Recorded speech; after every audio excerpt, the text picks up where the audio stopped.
Now dim the lights, maybe turn on a fan for that soft background hum. And let's ease into tonight's journey together.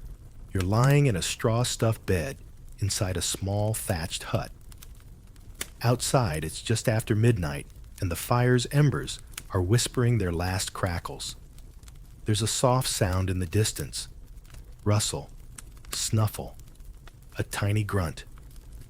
You shift your blanket made from rough-spun wool and suspiciously itchy at the seams and strain your ears. There it is, again, rustle. Definitely something in the leaves near the fence. You step outside barefoot on dew-wet dirt, and there it is, a hedgehog. Sniffing, rooting, minding its own prickly business. Except, tomorrow morning, when the village cow gives less milk, someone is going to blame that. Apparently the belief is that hedgehogs sneak up to cows at night, latch onto their udders, and drink like little livestock vampires. Now, do hedgehogs even have the jaw strength for this? Absolutely not. Do they like milk? Not especially. Would they even dare approach a snoring half-ton beast? Not if they value their spine. And yet, this was a real accusation made by real people, with actual pitchforks. Here's your first history fact. In several English and French folk tales, hedgehogs were depicted as thieves of milk and eggs, a belief so widespread that farmers would kill them on sight, often encouraged by the local magistrate or church official. A hedgehog wasn't seen as a helpful insect eater. No, it was the midnight menace of the barnyard, and let's be honest, this makes zero sense biologically. But it made plenty of sense in a time when superstition filled the gaps left by science. The cow gave less milk. Blame the hedgehog. The chickens laid fewer eggs. Must be that same hedgehog, again probably wearing a little black cape and sneaking around like a cartoon burglar. You wander a bit more, following the small snuffles. The hedgehog is completely uninterested in your cows. It's busy nosing through a patch of mushrooms, oblivious to the reputational disaster medieval PR has dumped on its head. In a 13th century bestiary, hedgehogs were sometimes drawn carrying fruit or eggs on their spines, rolling dramatically through orchards like armored thieves. It's adorable, completely incorrect, but adorable. Reality check: hedgehogs do not and cannot impale apples on their backs. That's not how quills work.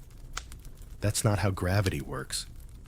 And yet monks painted it, repeatedly. Meanwhile, some villagers built little traps, wooden frames lined with thorns set near the barns, not for wolves, not for bandits, but to stop a hedgehog from committing dairy-based crimes. These traps rarely worked. Hedgehogs were experts in ignoring humans, and they had a sixth sense for avoiding over-engineered nonsense. You sit down beside the fence now. The hedgehog has vanished into the brush, leaving behind only a trail of disturbed leaves and one small mysterious dropping. You imagine the local farmer waking up seeing it and immediately deciding that the milk thief had struck again. Case closed. Lock up your goats.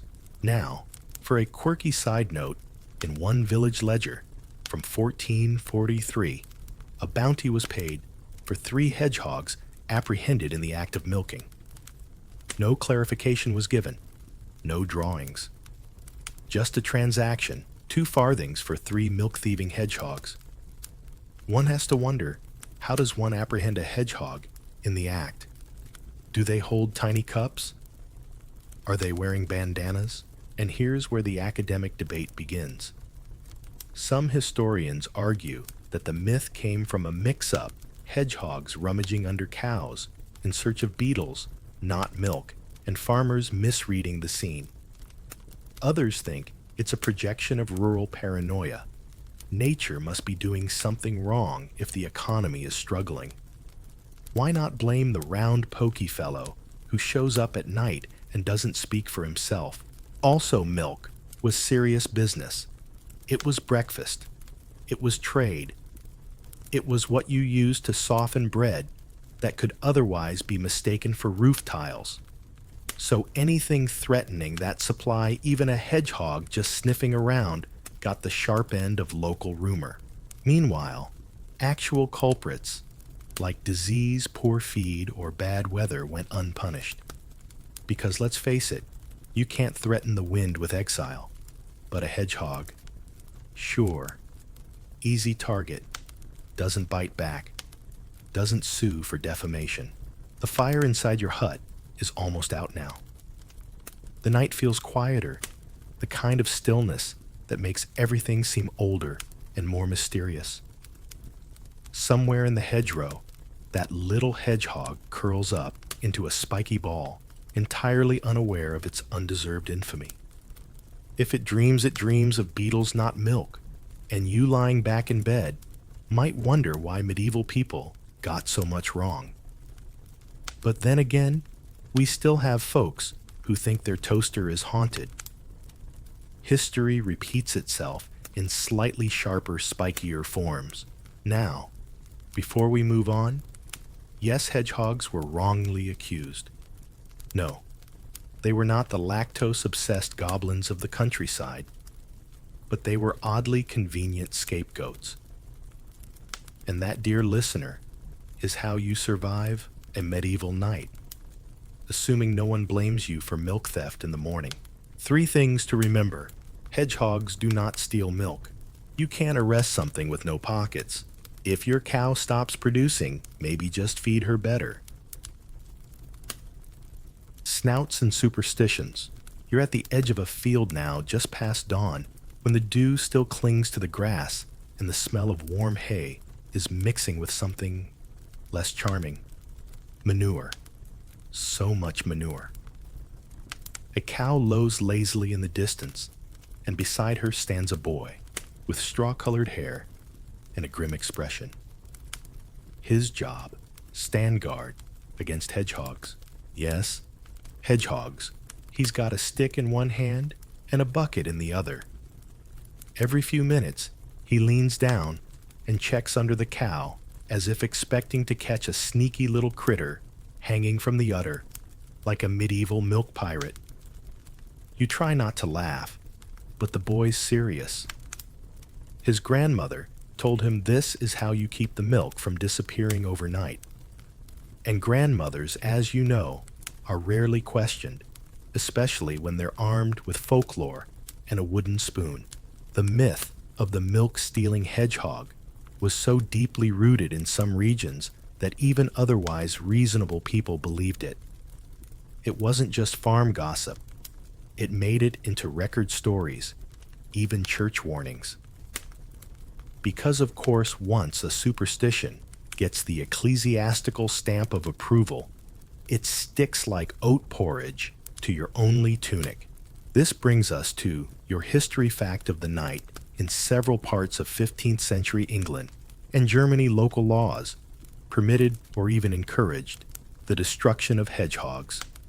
Not because of actual ecological harm, oh no, but because of their alleged crimes against dairy. And while rats and weasels were also considered pests, hedgehogs were uniquely demonized.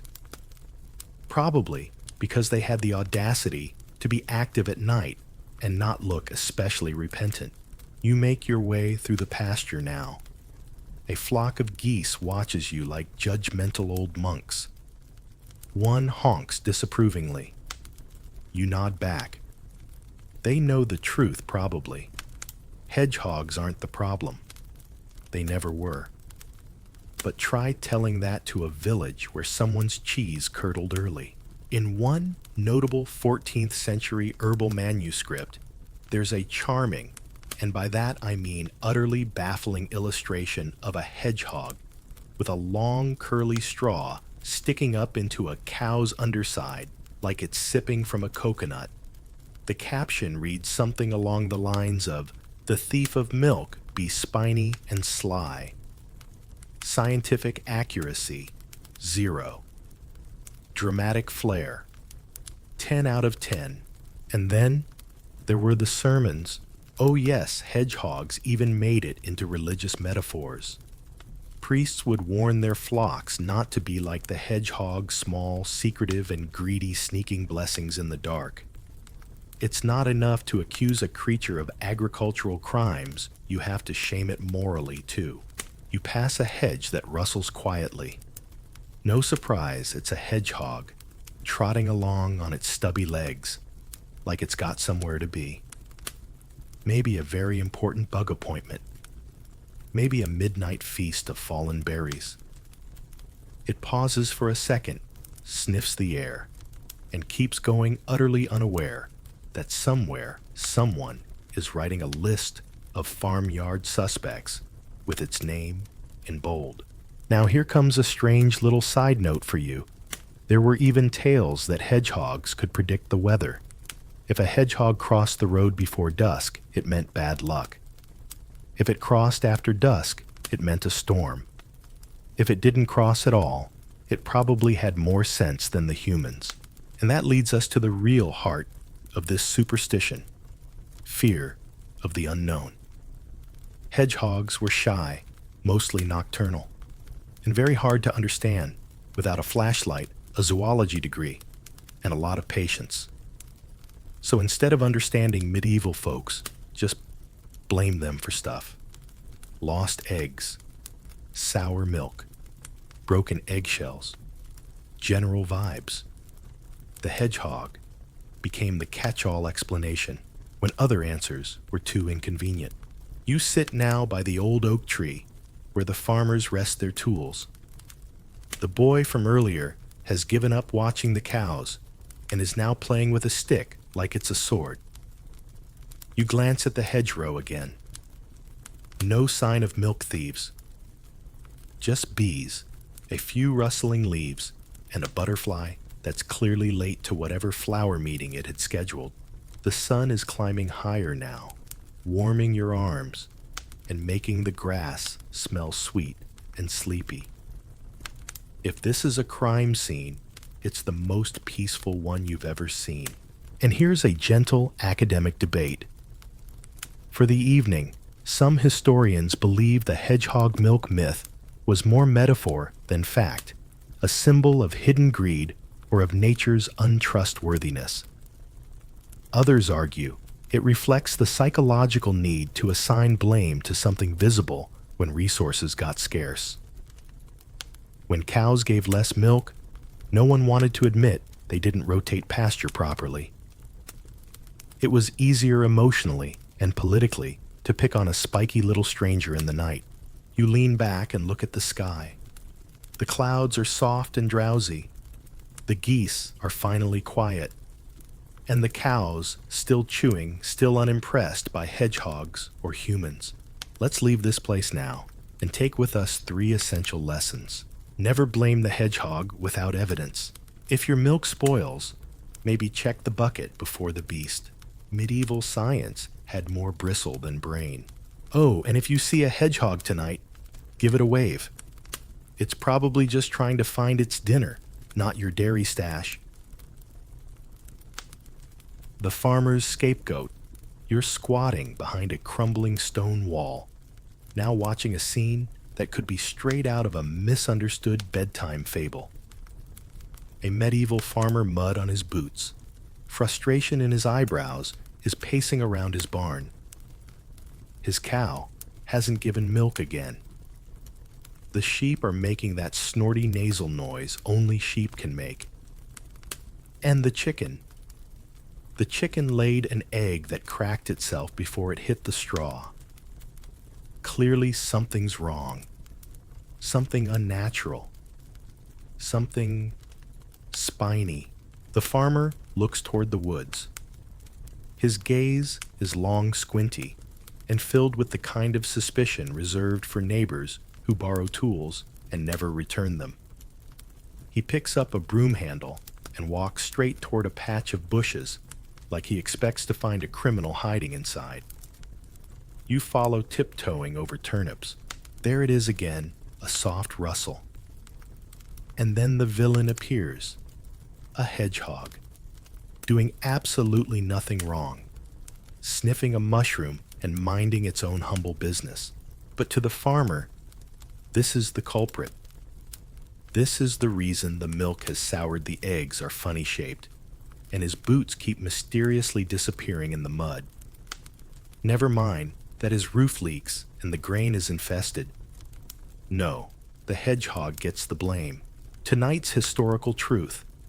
In parts of 14th and 15th century Europe, hedgehogs were regularly declared the root cause of failing crops, missing dairy and poultry mishaps. Not rats, not disease, not the fact that maybe your livestock lived in filth. Nope, hedgehogs. Because if something small, weird, and a little mysterious was involved, that's where the blame went. Medieval logic in full display. And here's the wild part. Some farmers received actual money for killing hedgehogs. As if dispatching a shy, bug-eating, tennis ball-sized creature was doing some great civic service. Parish records from Sussex and Kent in England list bounty payments for each hedgehog killed, some even specifying the use of traps made from bread dough and broken pots. You wander into a village courtyard where a group of elders is having a spirited discussion. One of them swears up and down that a hedgehog made off with a hen's egg last spring. Another claims they saw one carrying a cherry on its back like a tiny thief with table manners. You're tempted to ask, was it also riding a squirrel and wearing a cape? But you don't. Because here, people truly believe these things. And belief in a village without books, podcasts, or reliable plumbing was stronger than evidence. When things went wrong and you didn't know why, it felt better to point at something than to sit in helpless confusion. That something was often furry, unfamiliar, and low to the ground. You sit on a stump now, watching a girl toss scraps to a group of chickens. Behind her, a hedgehog is snuffling in the compost pile, looking very much like it just discovered a treasure chest of banana peels and spoiled cabbage. It's not plotting. It's not scheming. It's just hungry. And yet tomorrow, someone will say that Hedgehog has cursed the eggs again. Let's sprinkle in a delightful absurdity here in one Bavarian village in 1392. An official record blamed the failure of a cheese wheel to harden properly on a hedgehog infestation. No hedgehogs were found, but the local magistrate issued a decree banning the animals from barns. Imagine banning hedgehogs. They don't even respect fences. They barely understand stairs. Academic debates around this behavior suggest a fascinating pattern. It wasn't just hedgehogs that got scapegoated. Crows, cats, moles, and even butterflies had their turns. But hedgehogs were small, quiet, and appeared mostly at night, making them the perfect target for sleepy paranoia and collective finger-pointing. Also, they didn't travel in groups or have defensive communities, just spikes. Not exactly the best publicist. There's a modern echo here too. Blame the thing you don't understand. Don't fix the barn. Don't question your feed. Don't consult your livestock about their hay quality. Just find the most unusual suspect and run with it. You stand again, following a narrow path that winds past a beekeeper's hut. A hedgehog is waddling beside you, completely ignoring your presence. It pauses to scratch its side with a back foot, adorably unthreatening. Its idea of crime-eating beetles. Maybe chewing a slug. Not plotting dairy heists or egg thievery. And yet you can't help but feel for these little creatures. Blamed, hunted, misunderstood. And all they wanted was a quiet snack and a nap under a log. So let's close this chapter with 3 small truths. Hedgehogs didn't steal your milk. They stole your heart. Scapegoats don't always have hooves. Sometimes they have spikes. Just because something shows up after dark doesn't mean it caused your problems. A hedgehog's trial. You're sitting on a wooden bench in the corner of a medieval village square. The sun is high, the flies are higher, and the local scribe is sweating profusely under a hat that's at least 2 sizes too big. There's a commotion near the center of the square. A table has been dragged into place. 3 elders with frowns baked into their faces take seats. A bell is rung, and a voice announces solemnly, "This court is now in session." You blink. A court in the open air, surrounded by sheep and wheelbarrows. Yes, and today's accused, a hedgehog. Not even joking. Right in front of the elders is a tiny cage. Inside it, curled into a very unimpressed ball, is a hedgehog who almost certainly has no idea it's on trial for its life. Its list of charges includes theft of milk, spooking of chickens, and because it's 1431 and things are getting dramatic, consorting with evil spirits, the crowd is murmuring. A child is crying. Someone's holding a loaf of bread like it's a legal document. The farmer who brought the hedgehog in steps forward. His speech includes words like witch beast, milkless dawn, and bad moon rising. He even pulls out a cracked eggshell for effect. The evidence, weak. The confidence, unshakable.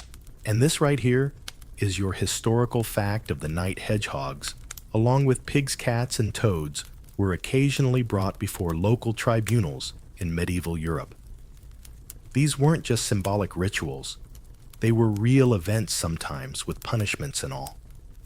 While pigs were more commonly tried for actual violent acts, yes, really hedgehogs were usually accused of supernatural mischief or agricultural sabotage.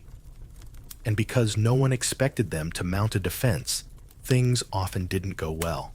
The presiding elder leans forward, asking if the accused has anything to say. The hedgehog licks its nose. Someone gasps. A woman faints. A goat sneezes dramatically nearby.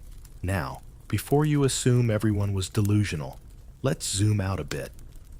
Trials for animals, especially in rural areas, often served more as community theater than genuine jurisprudence. It was about control, shared belief, and finding some order in the chaos of medieval life. When food supplies were unstable and explanations were scarce, making a hedgehog the villain of the week gave people something to focus their worries on. It was absurd, but it was also deeply human. You're handed a tiny slip of parchment. It reads, "Witness testimony. My cheese curdled the night after I saw a hedgehog in my alley." Solid science, right? A quirky detail emerges from the crowd. One villager claims that the hedgehog looked directly at him and his bread fell from the shelf. Proof clearly that it possesses dark powers. Another says she found a hedgehog curled up under her potato bin, and later that week, her daughter tripped over a log. Coincidence? Not in this village. You stifle a laugh and get a stern glare from the baker. This is serious business.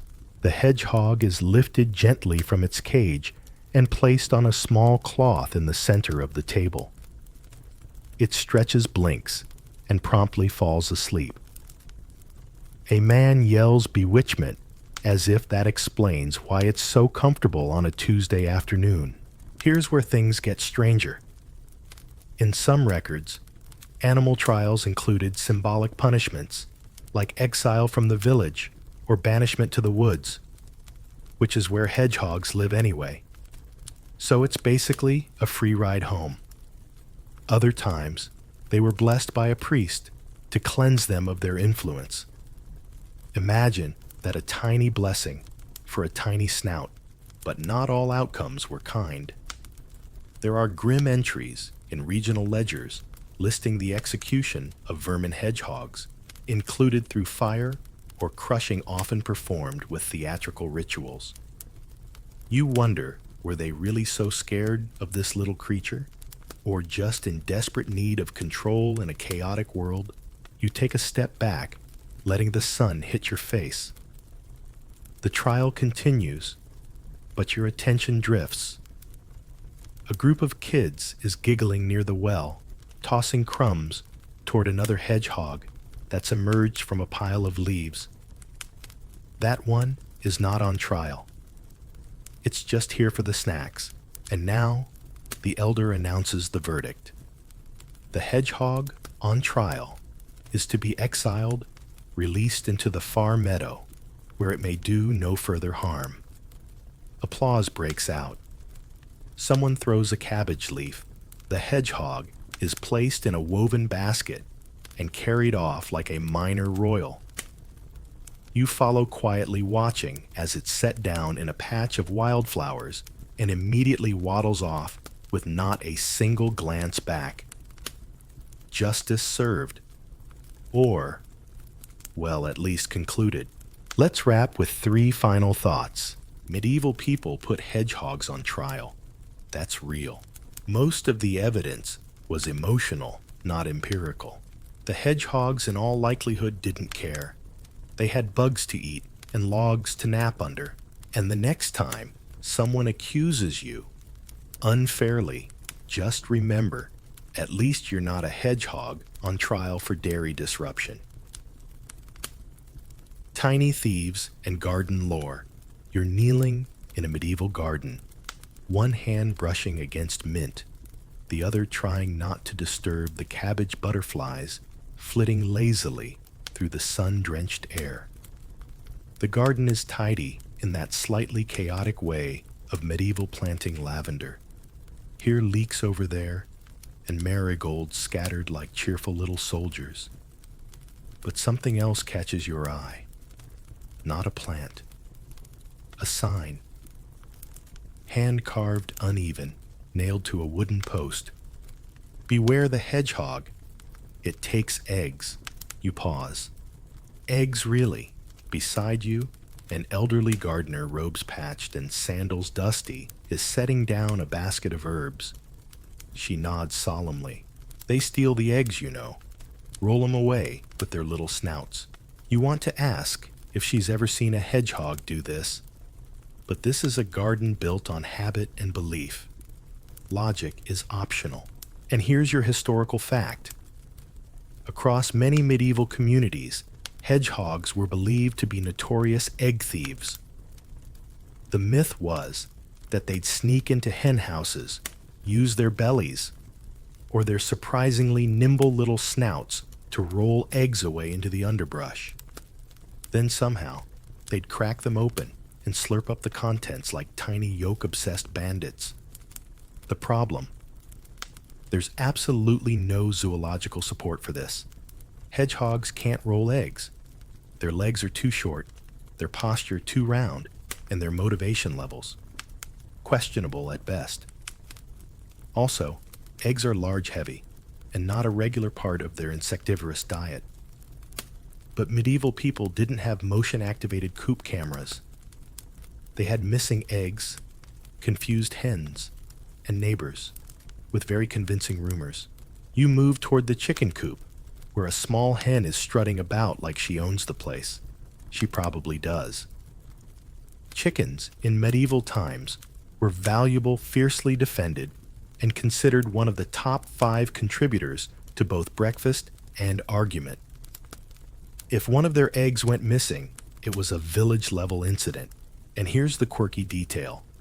For this evening, a few old manuscripts, including one herbal from 1470, included instructions on how to guard against the hedgehog.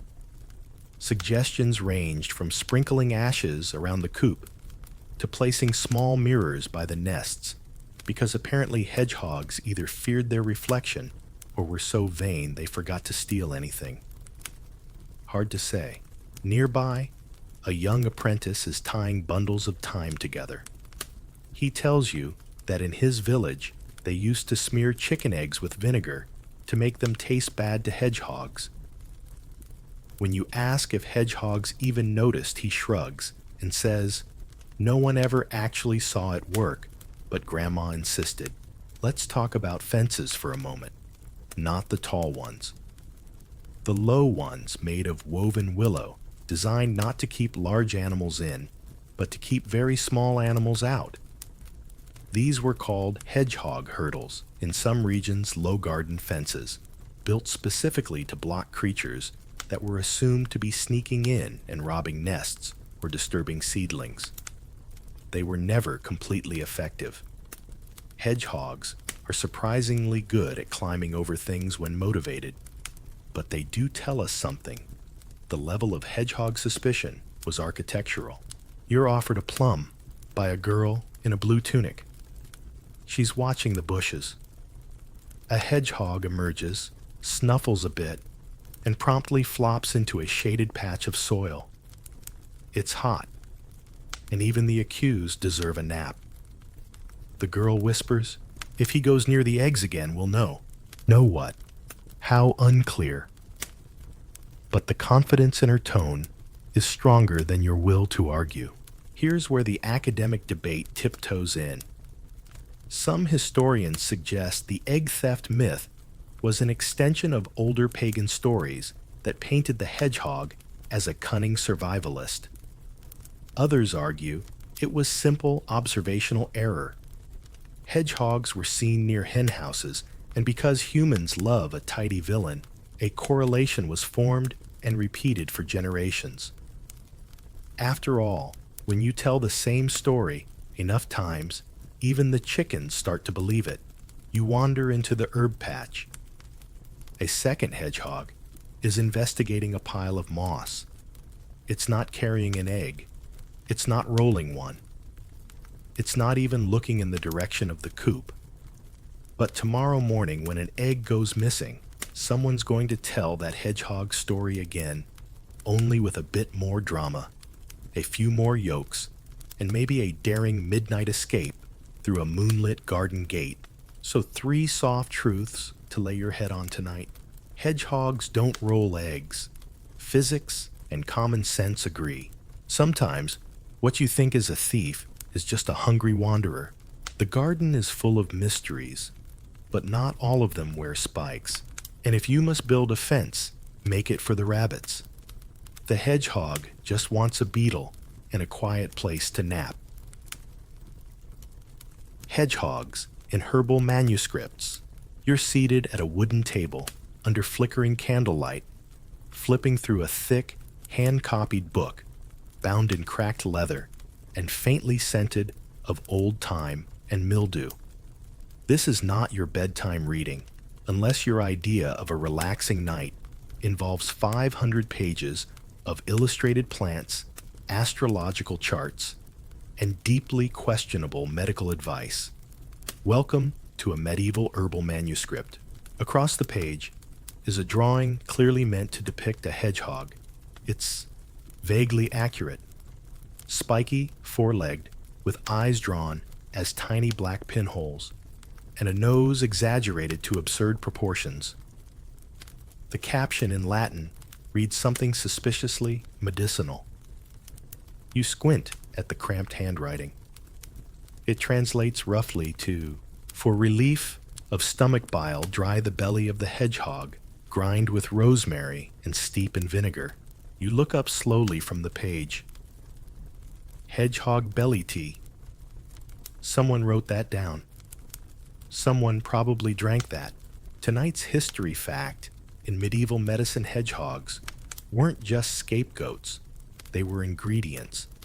Folk healers and manuscript authors believed certain parts of a hedgehog's anatomy held curative properties.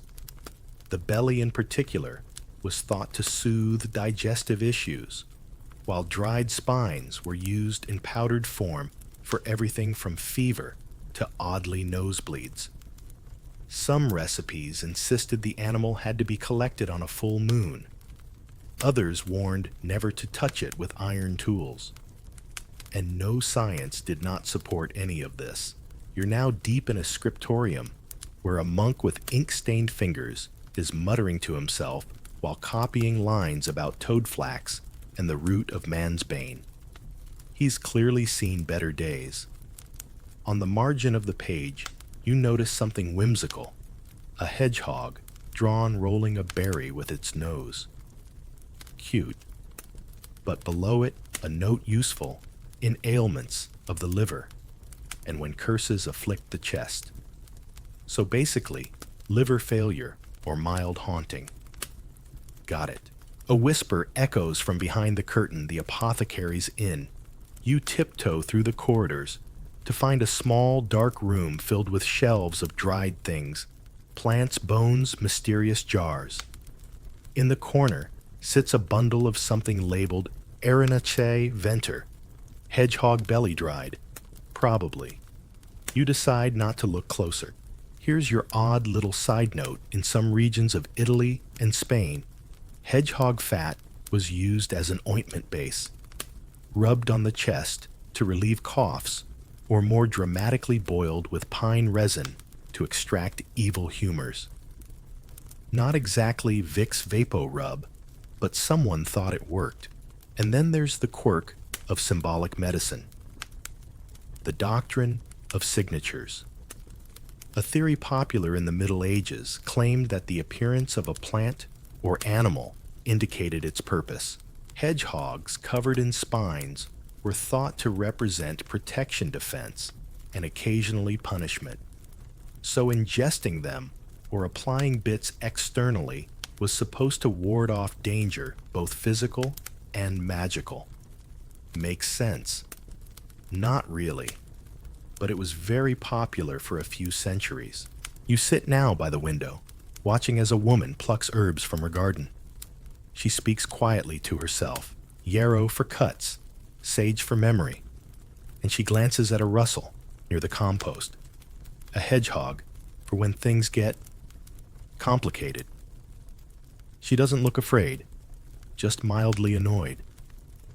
She shoos it with a broom. The hedgehog waddles away unconcerned. Back inside, the manuscript lies open on the table again. You turn the page and find another entry. To treat swelling of the limbs, place the foot upon the hide of a hedgehog until the third day. You blink. Is that an incantation or a weirdly specific footstool instruction? A slow academic debate trickles through your thoughts. Some argue that these remedies were purely symbolic folk rituals passed down, like recipes, comforting in their repetition, even if ineffective. Others suggest that in a world with little understanding of infection immunity or even basic hygiene, people clung to any system that offered even the illusion of control. If eating dried hedgehog helped you feel like you were fighting back against plague or poverty, maybe it was better than doing nothing at all. Outside, the wind picks up rustling through the trees. A hedgehog is visible at the edge of the path, digging gently at the soil. Not for magic, not for medicine, just looking for worms. Let's pause for a moment with 3 gentle thoughts. Medieval medicine often confused symbolism with science. Hedgehogs were respected, feared, and occasionally powdered. You should absolutely not eat dried hedgehog, even for a cough. And if anyone offers you hedgehog elixir from an old manuscript, maybe just say, "Thank you," and back away very slowly. The hedgehog as a bad omen.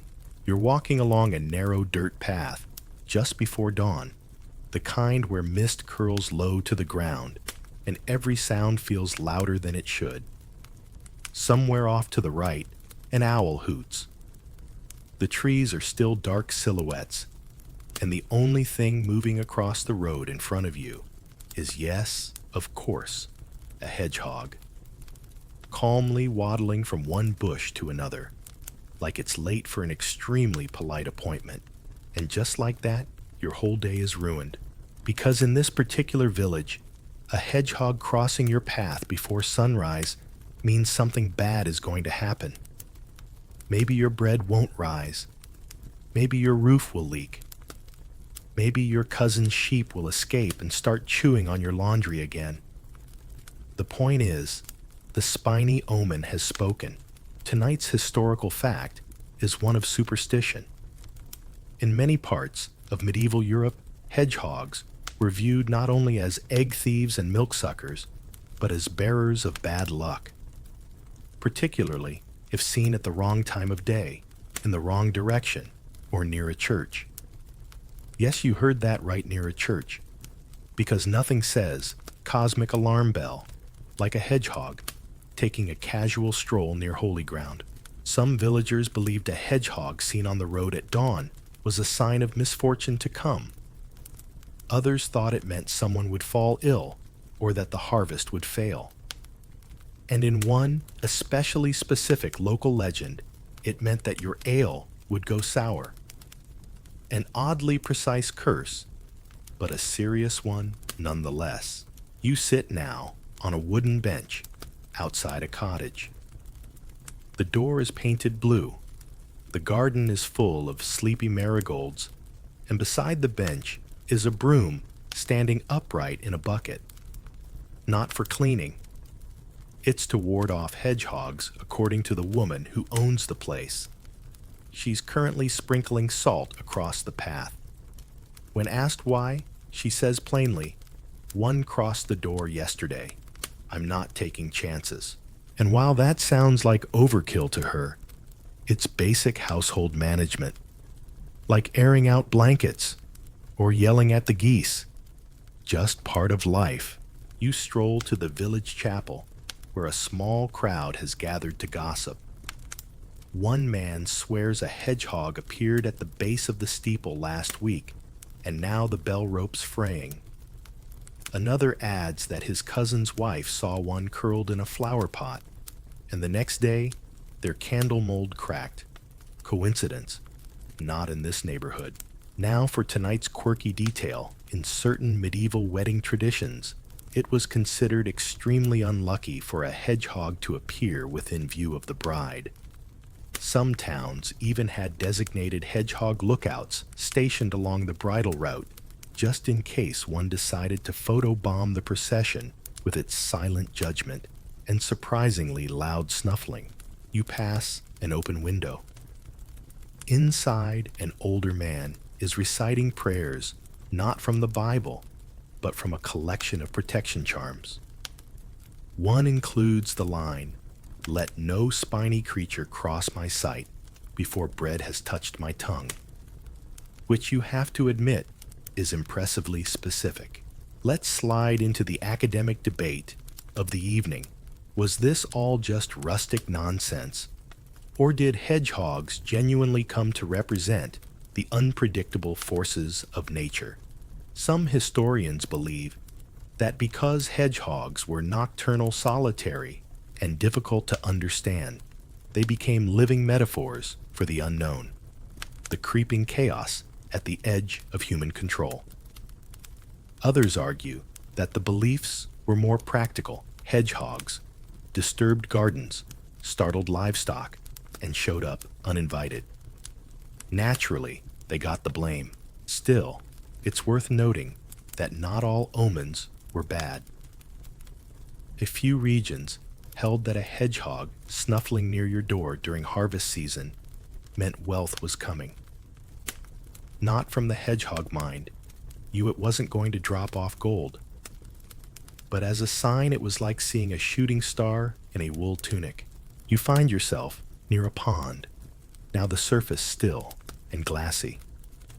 A hedgehog is sniffing at the water's edge, its reflection rippling in the soft light.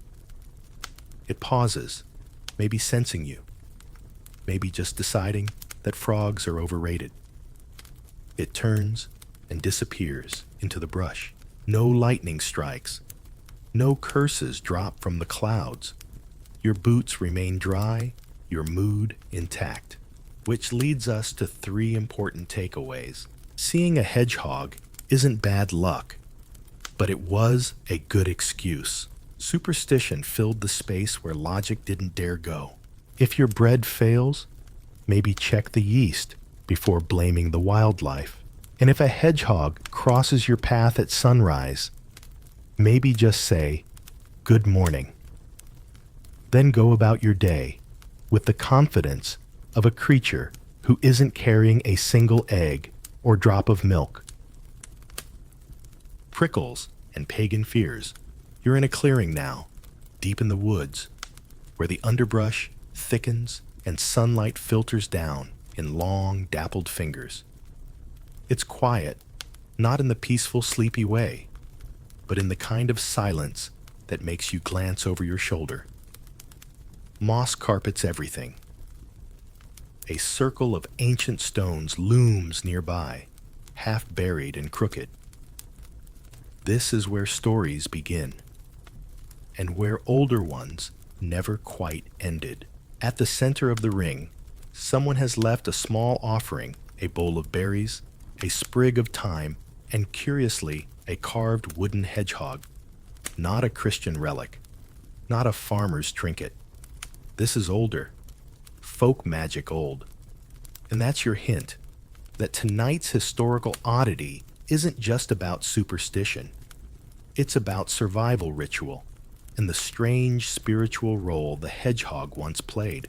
Here's your history fact. Long before hedgehogs were blamed for stealing milk or sabotaging eggs, they were tied to pagan traditions across Europe. In some pre-Christian beliefs, the hedgehog was seen as a sacred animal connected to earth energy foresight and, strangely enough, fire. Yes, fire. There's a myth in Eastern European folklore that the hedgehog was the first creature to carry fire to humankind, smuggling embers beneath its spines and delivering them to freezing villagers. Was it true biologically? No. Symbolically, oh, very much yes. In these early stories, the hedgehog wasn't a thief. It was a helper, a symbol of quiet power and ancient knowledge. It knew when to curl up and when to sneak forward. It traveled under the moon and disappeared at dawn. In other words, it did exactly what mysterious animals are supposed to do in myth. You crouch beside one of the stones now. There's a faint mark chiseled into the surface, a spiral wrapped in small triangles. Maybe a sun. Maybe a spiny creature. Hard to say, but someone etched it with intention, and that intention, like the hedgehog itself, has rolled quietly through the centuries. Of course, when Christianity spread through medieval Europe, a lot of these folk symbols were, let's say, rebranded. The helpful hedgehog of old stories became the suspicious hedgehog of bad omens and milk crime. Anything associated with non-Christian rituals was either demonized or downplayed.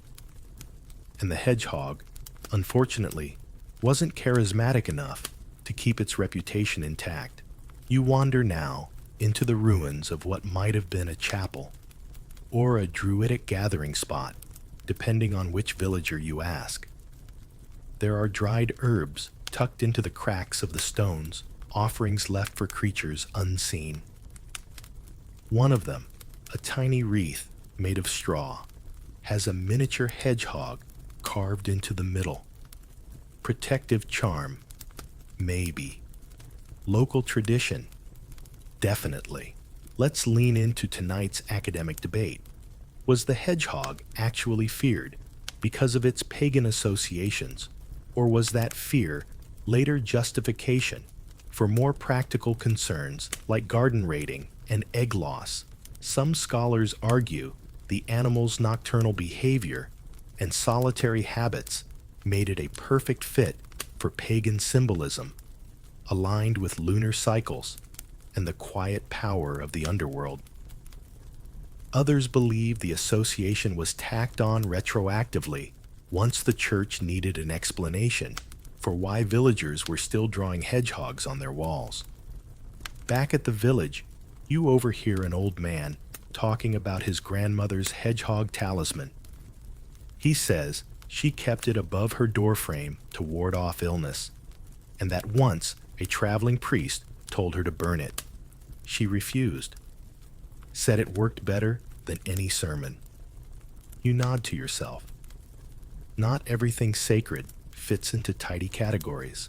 Now, for the quirky moment of the evening in one alpine community during the winter solstice, people would gather and wear cloaks covered in straw spines, performing a slow, spiraling dance meant to imitate the movements of a hedgehog burrowing for warmth. They called it the Dance of the Earth Snout. Not exactly something you'd find in a royal court, but in the mountains, it meant protection from storms and sickness. You sit again this time on a fallen log dusted with lichen. A hedgehog emerges nearby, sniffing along the moss, completely unaware of its mythic resume. It stops scratches behind its ear and continues on, neither sacred nor suspicious. Just hungry. So let's gently roll into our three takeaways. Hedgehogs were once revered in pagan tradition, not feared. Their fall from mythic grace says more about us than about them. If something carries fire in its back, maybe treat it with respect, or at least don't blame it for your broken eggs. And should you ever stumble upon a carved hedgehog in the woods, tucked beside thyme and berries, maybe just leave it be. Some mysteries are more comforting unsolved. The Royal Hedgehog Ban. You're now standing in the center of a bustling Tudor-era market square, surrounded by stalls of garlic goose feathers and mildly suspicious pies. There's a proclamation nailed to the post beside you, written in a fancy but slightly aggressive hand. It reads, "Be it known. For every hedgehog killed, a reward of 1 penny shall be paid by the parish. Signed in service to His Majesty the King." You blink. A bounty for hedgehogs. Yes. Welcome to one of the stranger chapters of rural governance. In 16th century England, hedgehogs weren't just inconvenient, they were officially unwanted. And not just discouraged, actively hunted, encouraged by law. Here's your history. Fact for tonight: during the Tudor period, especially under Henry VIII and Elizabeth I, several statutes listed hedgehogs as vermin alongside foxes, badgers, and wild cats. Why? Because they were believed to threaten agricultural productivity. Chief among their crimes, sucking the milk from cows and eating poultry eggs. Yes, again with the milk. You'd think people would catch on. The bounty system was simple. Catch a hedgehog kill, it bring proof, usually the carcass or a severed foot, and receive your penny. And while a penny doesn't sound like much now, it could buy a loaf of bread, or 2 drinks of ale, or 1 extremely mediocre haircut. In poor rural communities, that was reason enough. You walk past a group of young boys who are digging beside a hedgerow, whispering and elbowing each other. One pulls out a homemade trap, made of a wicker basket, a spoon, and a carrot. Not the most scientifically accurate bait, but they've heard it works. Their goal isn't pest control, it's pocket money. Just beyond the village gate, an elderly man is counting coins and mumbling about the 4 hedgehogs he turned in last week. Claims he caught them sneaking around his oat sack. When you ask what they were doing, he simply says, plotting. Let's pause for a curious side note. Some village records didn't just list payments for killed hedgehogs, they kept tallies. In a parish roll from 1566 in Kent, a total of 567 hedgehogs were disposed of in 1 year. That's more than 1 a day. Either they were genuinely overrun, or someone figured out how to fake a few spiny feet. Back in town, a few women are gossiping near the well. One of them shares that her uncle once dressed as a hedge priest, a kind of wandering preacher, to sneak through a neighboring village. but someone spotted a hedgehog near his wagon, and he was driven out with onions and religious insults. Wrong place, wrong spikes. Let's wander into the debate now. Was the royal hedgehog ban based on science or just superstition? Elevated by policy scholars are divided. Some argue that hedgehogs did indeed pose a minor threat to poultry farms, disturbing nests, or causing anxiety among hens. Others suggest it was entirely myth-driven, with the state acting on collective fear rather than fact. When the population demands action, kings often respond with anything that looks like control. You duck into a tavern, dimly lit and slightly too warm. A man with a feather in his cap is playing a lute near the hearth. His song includes the line, "The hedgehog rolls, the farmer scolds, and still the cow gives none." The patrons laugh. Even back then, it seems people knew the blame game was a bit prickly. Here's a twist. Despite the law, some households quietly ignored the bounty. In fact, a few even began to keep hedgehogs in their gardens as a form of natural pest control. They ate beetles, worms, and grubs that otherwise destroyed crops. It was risky business, though. One man in Wiltshire was fined after neighbors saw a hedgehog near his cabbage patch and assumed he was harboring one, smuggling hedgehogs. The crime drama we never asked for. And so hedgehogs became creatures caught between two worlds, pests on parchment, but secret allies in gardens, feared and hunted in public, tolerated and even appreciated in private. That duality tells you a lot about medieval and Tudor society, about how laws were written for appearances, but daily life made space for exceptions. Let's close tonight's tale with 3 final thoughts. A royal bounty doesn't make a rumor true. Hedgehogs survived more laws than most nobles did. When someone pays you to fear something, question the bill.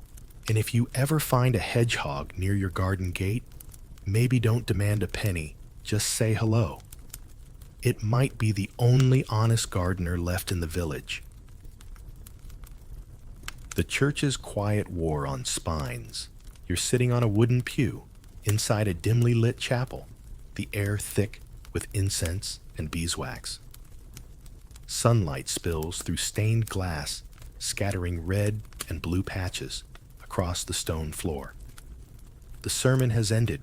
The villagers have shuffled out, and now it's just you and a monk sweeping near the altar, muttering something about hedgehogs. You lean in slightly. He's not muttering about them stealing food. He's muttering about their spirit. That's right. Tonight's story isn't about gardens or milk, but about the hedgehog's soul. Or rather, the church's concern that it might have one. That was a little too wild. Your history fact for tonight: while hedgehogs weren't officially denounced in religious doctrine, many local church records show a growing unease with the animal. Not just as a pest, but as a symbol of secrecy, stubbornness, and resistance to spiritual guidance. In certain monastic circles, the hedgehog came to represent sin, hidden beneath layers of protection. To put it plainly, a metaphor wrapped in spikes. The monk nearby pauses his sweeping. He points to the corner of a crumbling wall painting. It's faded now, but you can make out a figure, likely St. Cuthbert, stamping on what appears to be a hedgehog. Not a snake, not a demon. A hedgehog. You raise an eyebrow. The monk just nods. Let's be clear. The church wasn't waging open war on hedgehogs. There were no official edicts to excommunicate them. But in sermons, plays, and moral tales, hedgehogs often made cameo appearances as creatures of ill intent slinking through the underbrush of sin. And since they didn't respond to being herded, punished, or shamed, they made excellent allegories for the kind of peasant who didn't show up to Mass on time. You walk outside into the cloister garden. It's well tended with rows of chamomile and lavender. One of the friars is watering a patch of leeks while glancing nervously toward the hedgerow. When asked why, he says quietly, "They return when prayers are weak." A poetic thought, or perhaps a reflection of just how thoroughly certain beliefs had rooted themselves. Let's not forget the bestiaries, those famous medieval animal encyclopedias. In many of them, the hedgehog is drawn as a deceitful little beast rolling up fruit to hoard, sneaking about in the dark and avoiding confrontation. While owls were wise lions noble and lambs pure, the hedgehog represented the coward who hides from truth and clutches what he doesn't need. That interpretation trickled into religious education. In one sermon from 1483, a preacher in York referred to souls like the hedgehog, curled tight full of fear, unwilling to face the light. Harsh, considering all the hedgehog was likely doing was digesting a beetle in peace. Now for your quirky side note. In some monastic gardens, hedgehogs were chased away, not with sticks or traps, but with singing. Psalms to be specific. There are actual notations in monastic diaries that suggest certain verses were more effective than others. Psalm 91 apparently was excellent for discouraging nighttime nibblers. You sit by the fountain now, its surface broken only by the occasional ripple from a falling leaf. A hedgehog pads across the path nearby. It pauses, sniffs, and then, completely unfazed by centuries of symbolic judgment, continues on its way. If it's hiding sin, it's keeping it impressively casual. Here's where the academic dispute creeps in. Was the church's suspicion of hedgehogs a deliberate metaphor, or simply an extension of rural superstitions dressed in cassock and collar? Some argue it was theological convenience turning an unpopular animal into a cautionary tale. Others believe it reveals something deeper about medieval anxiety, the fear of what cannot be controlled, converted, or coaxed into cooperation. The hedgehog, after all, didn't just resist touch, it resisted narrative. You glance back at the chapel. Someone is lighting a candle for St. Jude, the patron of lost causes. Fitting, perhaps. Because if the church ever tried to redeem the hedgehog, it didn't leave much evidence. Let's close this chapter with 3 contemplative thoughts. Not all medieval battles were fought with swords. Some were fought with symbolism. The hedgehog, though small, became a spiritual scapegoat. Rolling into a ball may be a defense, but it also makes you a metaphor. And next time you feel misunderstood, remember you're in good company. Even the hedgehog had to dodge sermons, suspicious glances, and poorly painted saints. When hedgehogs were taxed, you're standing in a cramped stone chamber with parchment-covered walls and a thick smell of damp wool and boiled ink. This is the bailiff's office, the administrative heart of the manor. Quills scratch. Ledgers groan under their own weight. A very bored-looking clerk is flipping through a book titled Beasts and Burdens, Yearly Holdings of the Parish. He stops at a page, furrows his brow, and reads aloud, 3 bushels barley, 2 hens, 1 cart, and 6 hedgehogs. Wait, 6 hedgehogs. Yes, you've heard that correctly. Among livestock tools and turnips, medieval tax rolls in certain regions actually included hedgehogs listed as assets obligations or even fines paid in lieu of currency. Welcome to the bureaucratic side of medieval hedgehog history. Your history fact tonight: in some parts of England and continental Europe, hedgehogs occasionally appeared in manor records as units of value. Not often and not consistently, but enough to raise scholarly eyebrows. In situations where cash was scarce and chickens were too valuable to spare peasants, sometimes paid feudal dues or taxes using, well, whatever they had. And if what they had was a handful of annoyed, snuffling, prickly mammals, so be it. You flip through a copy of a 14th century manorial roll, and there it is again. One hedge pig, delivered by Simon of the Northfield, received by the reeve without protest. No explanation, no apology, just business. Now, this wasn't standard everywhere. Most regions preferred coin grain or labor, but hedgehogs were sometimes trapped for their meat. Yes, that happened for folk medicine or simply to rid gardens of pests. In a barter-heavy economy, they had their own strange little market value. You step outside where the tax collector is making his rounds. His bag clinks with copper coins, but he pauses at a cottage where the family is clearly struggling. No coin, no cheese, no chickens. Just a small box carefully tied shut, wobbling slightly, and the declaration, it's a hedgehog, a good one. Caught it fresh. The collector sighs. He opens the box, peers inside, and nods. Another entry for the ledger. Here's your quirky detail. There are a few humorous tales from rural communities where peasants tried to pay taxes with the same hedgehog over and over, passing it from neighbor to neighbor, each time claiming it was newly caught. In one Yorkshire village, a reeve reportedly kept tally marks on the back of a particularly stubborn hedgehog shell. It bit him twice. Eventually, the creature escaped taxation, as the margin note reads. An act of rebellion or sheer luck. You stroll past a field now where a few boys are chasing something small and fast through the underbrush.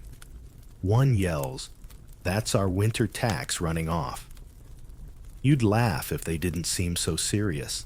Let's wander gently into the academic debate. Was this hedgehog taxing a formal institution or a makeshift arrangement between desperate peasants and board officials? Most scholars believe it was localized, more a symptom of barter culture than an organized policy. But some point to repeated entries across decades as evidence of an accepted, if eccentric, economic custom.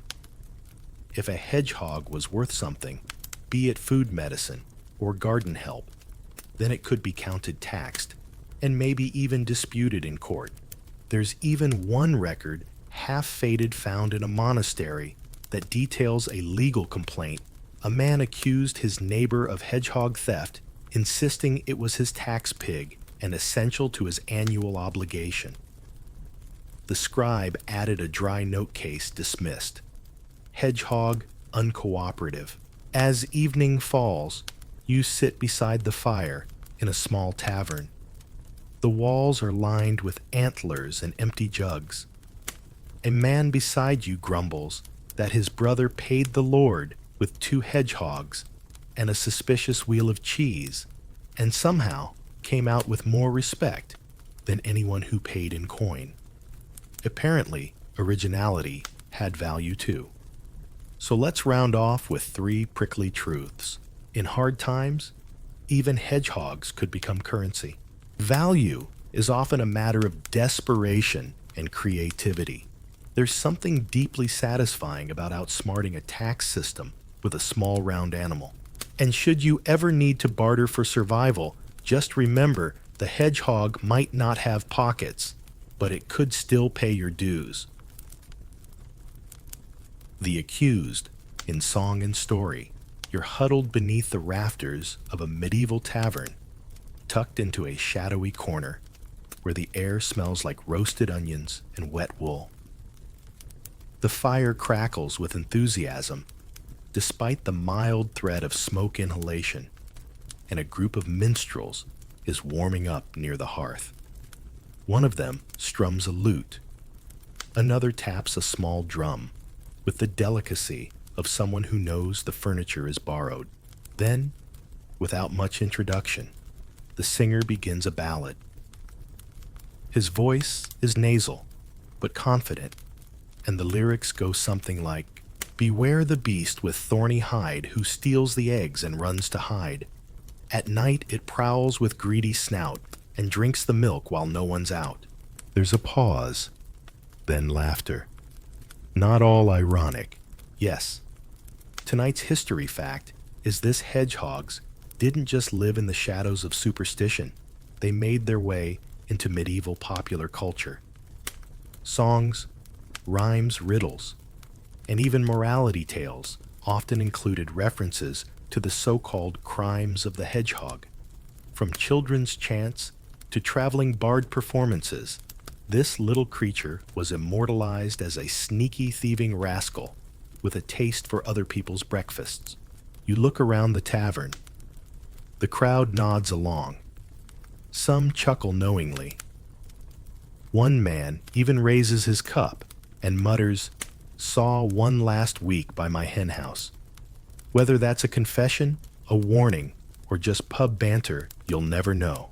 In one 15th century children's rhyme painstakingly recorded by a monk with surprising handwriting flair, the hedgehog is portrayed as the villain of the garden, the thistle mouse in bristlecoat. He rolls the apple, breaks the oat. A thief of milk, a friend to none, he dances wild before the sun. It rhymes, it slanders, and it made it into the monastery's annotated copy of Lessons for the Young and Gullible. Meanwhile, in folk stories told around hearths and festivals, hedgehogs often played the role of trickster. They weren't evil, just sly cunning and irritatingly persistent. A peasant plants cabbages. A hedgehog steals them. A baker leaves cream on the windowsill. The hedgehog's already dipped a paw in. Sometimes it was caught. Sometimes it escaped. But always, it was the punchline. One odd tale involves a hedgehog entering a baking competition, disguised as a gnome, wearing a hat made of walnut shell. Did it win? Of course not. But it poisoned the judging spoon. Allegorically, not literally. You step outside for air, letting the cool night settle over your shoulders. A hedgehog scurries by your foot. You wonder if it knows its reputation, or if it's just trying to find a decent beetle without being turned into a metaphor. Now, for your quirky historical detail, in one illuminated manuscript from Bavaria, a hedgehog is shown wearing spectacles and reading a scroll. The caption, "Even the spiny have secrets." No one is entirely sure what the scribe meant, but scholars have speculated that the hedgehog became a kind of stand-in for the clever outsider, an animal who could survive despite societal rejection. This leads us gently into tonight's academic conversation. Some medievalists argue that the hedgehog's portrayal in popular lore mirrored the suspicion often cast on outcasts and loners. It was small, quiet, untrusting, and mostly nocturnal. That combination made it ripe for storytelling, but also for projection. The peasant who didn't talk much, a hedgehog. The traveler with strange ideas, also a hedgehog. Metaphor. Thy name is spike covered. Back inside, the minstrels are finishing another tune. This one is about a hedgehog and a weasel who fall in love but are torn apart by cheese taxes. It's probably not canon. But the audience is rapt. You sip something vaguely warm and deeply suspicious from a chipped mug. You've heard enough tonight to know one thing for sure: hedgehogs were more than misunderstood animals. They were a kind of social shorthand used to explain the inexplicable, entertain the restless, and inject caution into stories that needed a little prickly flair. So here are 3 final thoughts to hum yourself to sleep with. Medieval songs and stories kept the hedgehog's legend alive sometimes, unfairly, always memorably. Trickster figures often carry deeper truths. And sometimes fleas. Even if you don't sing about hedgehogs, someone probably did, loudly, in a bar. And if you ever find yourself the subject of an old tavern song, may it at least rhyme well. Wartime hedgehog myths. You're standing on a muddy hill overlooking a patch of scorched farmland, the kind that's been trampled by too many boots and not enough common sense. Smoke curls from a half-burned barn. Chickens wander without direction.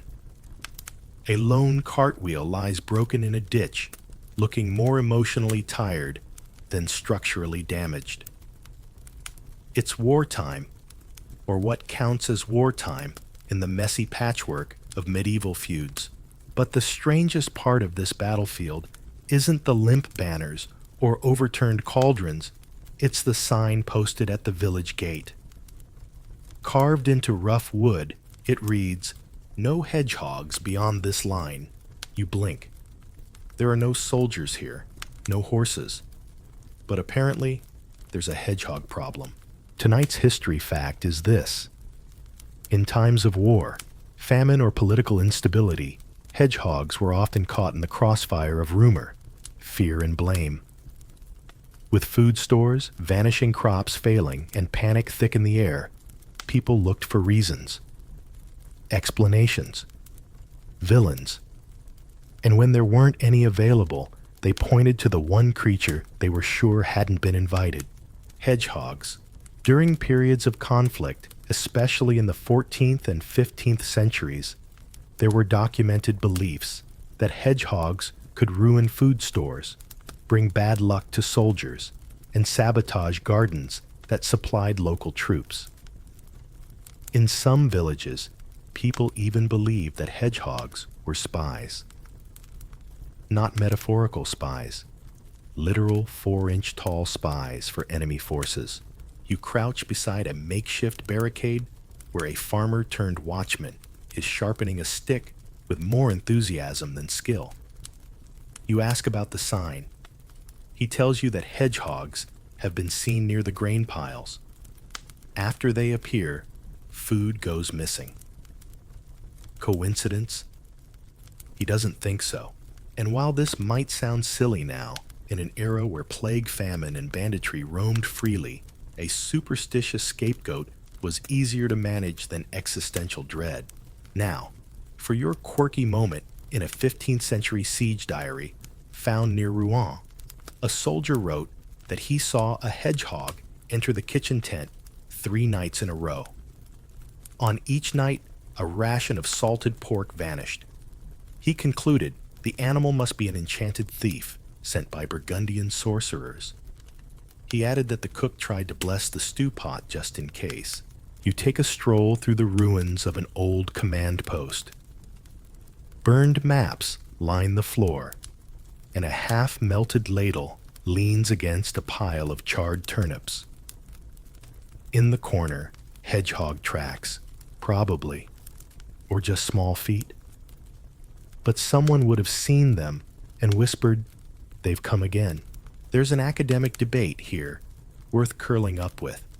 Some scholars argue that the association between hedgehogs and sabotage reflected a deeper anxiety about vulnerability, if even your supplies could be undone by a creature the size of a cabbage. What chance did you have? Others point to the human tendency to personalize bad luck. If crops failed during wartime and soldiers lost their way, it was more comforting to believe in saboteurs, especially the tiny furry kind that couldn't defend themselves. In one region of Bohemia, it was believed that hedgehogs disturbed root cellars, digging small tunnels that invited rot.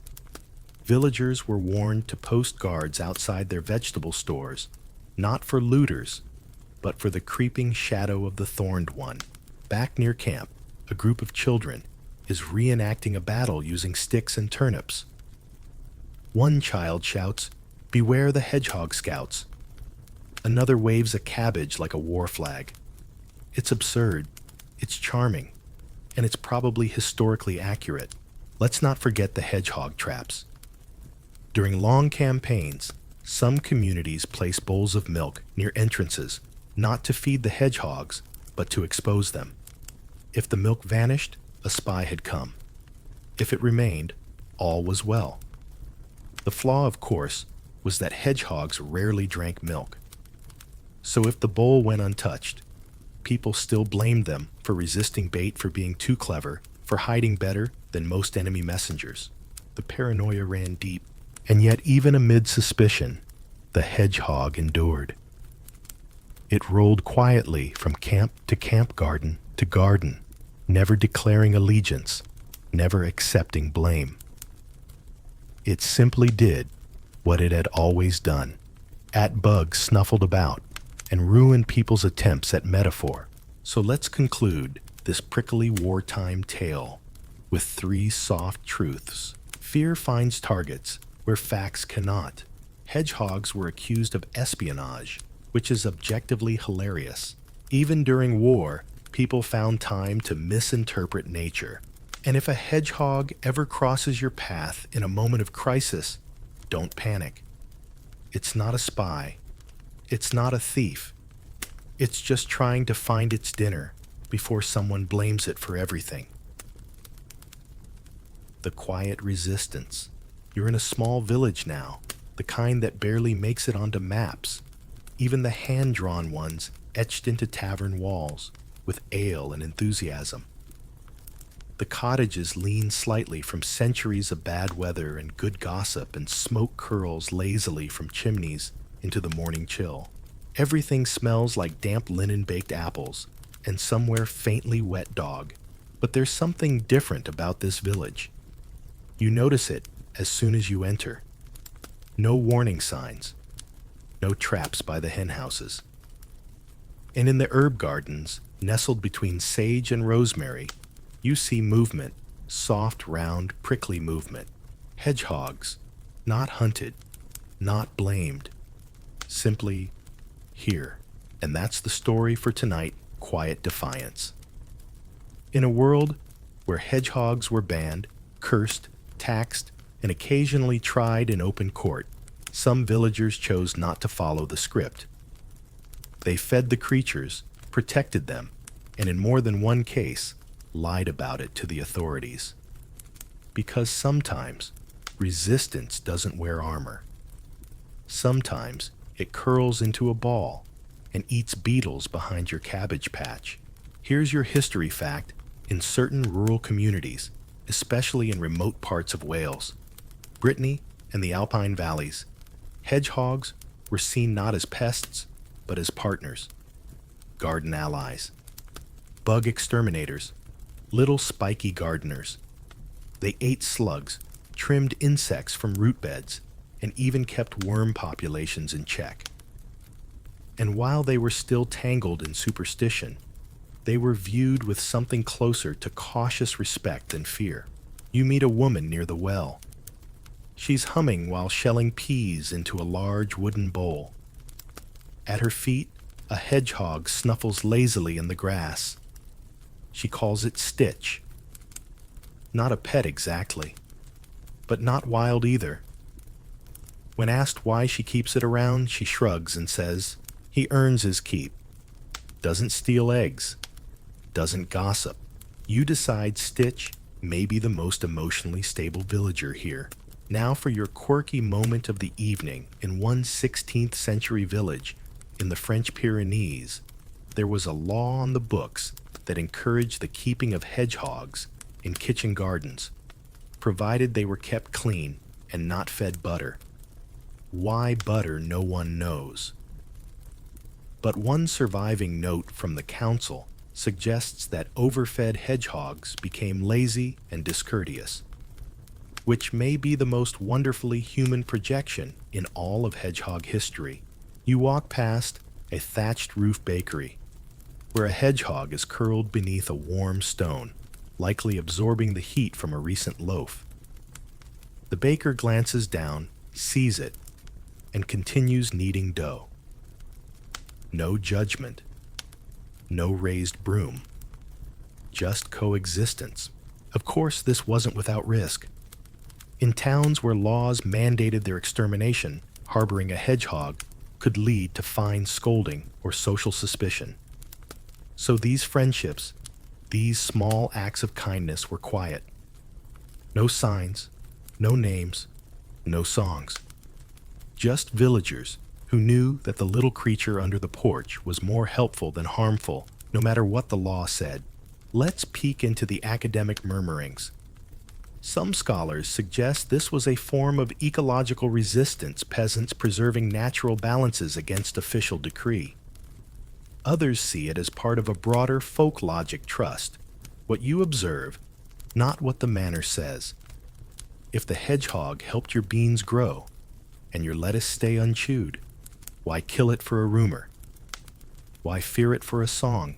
You sit near the village edge now beside a hollow log. A hedgehog waddles by, pauses, and then rather dramatically sneezes. It startles itself and you, then continues on, like nothing happened. Stitch maybe, or a cousin. As the sun sets, golden light touches the thatch and turns the stream into a ribbon of fire. Someone singing in the distance, not about hedgehogs this time, but about a lost glove and a stubborn donkey. For once, the spiky ones are left in peace.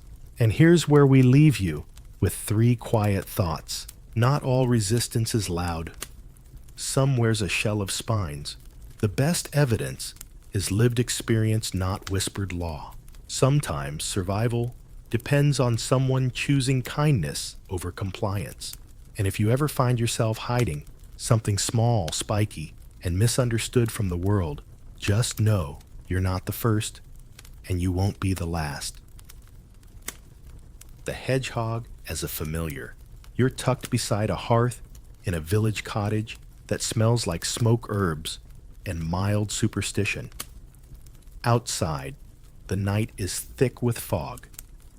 Inside, the flicker of firelight dances across shelves filled with dried rosemary, worn wooden spoons, and too many candles for someone who claims not to dabble in anything suspicious.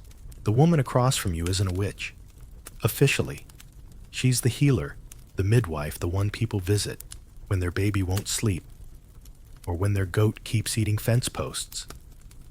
But when the moon is full, and someone's crop has failed, whispers stir.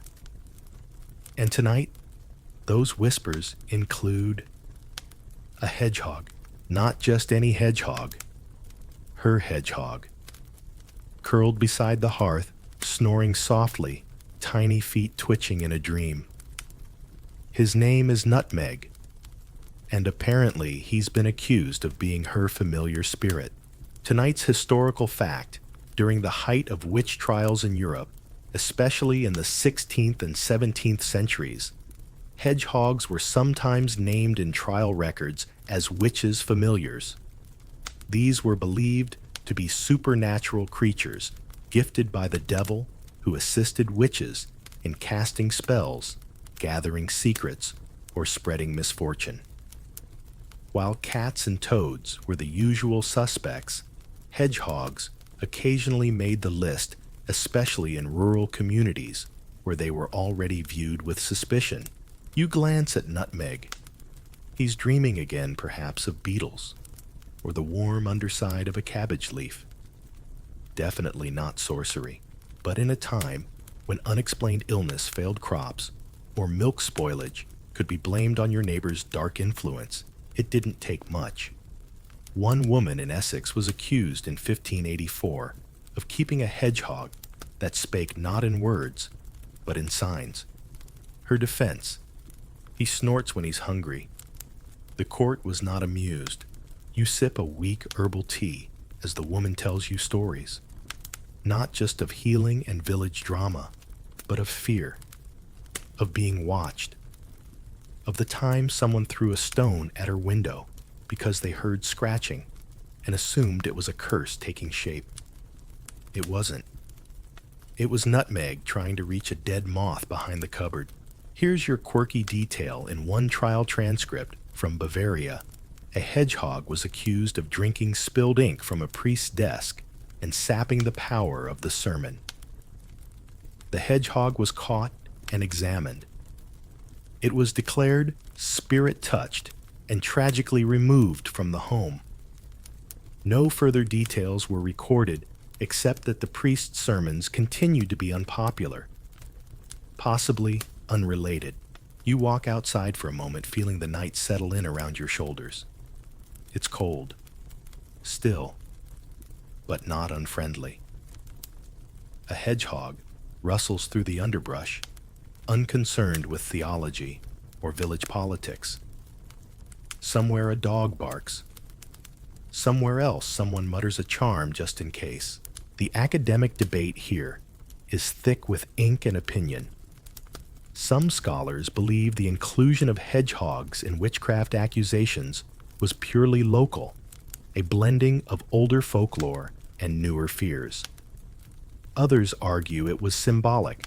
The hedgehog, small and secretive, became the perfect emblem of resistance, of wildness that couldn't be tamed, of something ancient still living among the hedgerows, while the world tried to explain itself with courts and creeds. You return to the hearth. Nutmeg is now burrowed in a soft basket, half covered with an old sock. The woman gives you a small smile. "He's not magical," she says. "He just knows where I keep the crumbs." And perhaps that's the real magic. Let's settle this part of the journey with 3 spiny truths. Hedgehogs were sometimes accused of dark magic, but mostly they just napped. Fear turns ordinary things into threats, especially when explanations are scarce. If your familiar snores through the night and ignores curses, you're probably safe.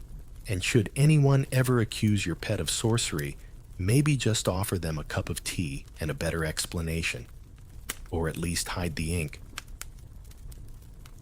A medieval hedgehog census.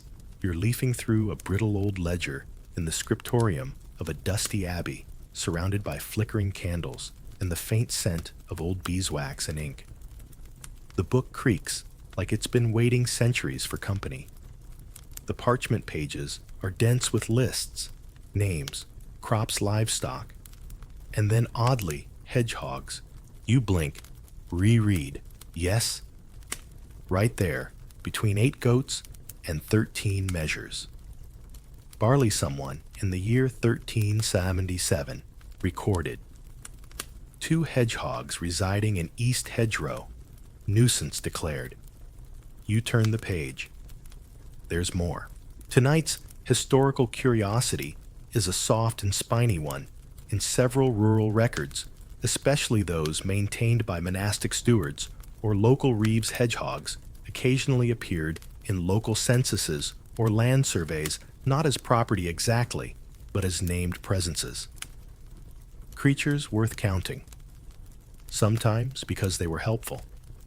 Sometimes because they were allegedly a problem.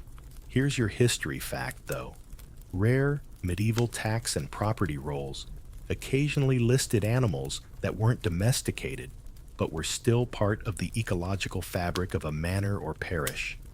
Hedgehogs, because of their persistent visibility and folkloric reputation, were sometimes name-tracked and even mapped. Yes, mapped. You study a diagram from a Devonshire estate map dated 1409.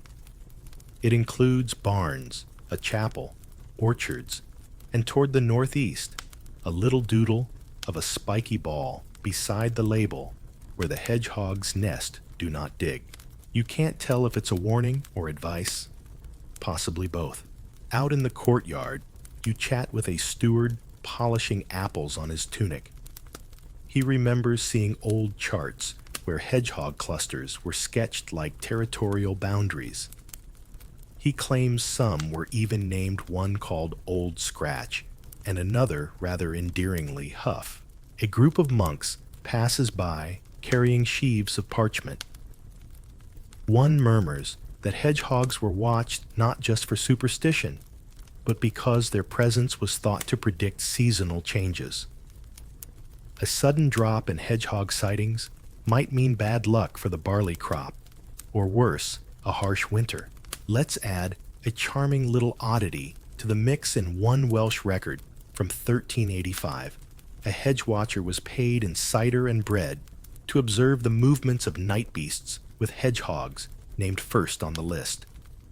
Owls and foxes came second and third.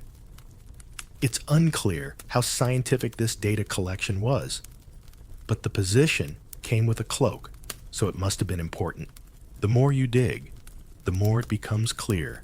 Hedgehogs, for all their silence, made an impression. Villages tracked them. Not formally, not universally, but intentionally. Not for hunting. Not always for suspicion, but because they mattered. And here's where the scholarly murmurs start.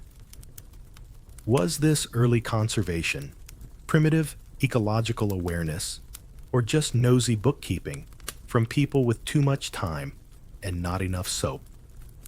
Some argue that hedgehogs served as a natural barometer if you had too many. Perhaps your grain storage was too moist. If you had none, perhaps your gardens were too barren. Either way, the prickled pattern told a story. You wander now through a crumbling barnyard where a hedgehog waddles across your path. You imagine someone in a long robe noting this in their little book. Hedgehog observed near oat barrel. Mild weather. No sneezing. Maybe that was enough. A faded margin note from an East Anglian manor reads, "Spotted 5 by the stream. Spirits high. Cabbages firm." And you realize this wasn't just counting. It was relationship, recognition, and of course, there's a humorous note too. One ledger from 1391 listed a hedgehog under disruptive beasts alongside the widow's cat and Thomas's drunken goose. The scribe added in tiny letters, "Hedgehog did no actual harm, just made the dog bark."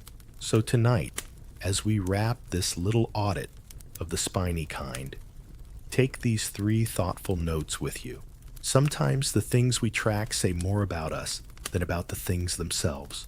Medieval people watched hedgehogs closely, not always out of fear, but out of pattern.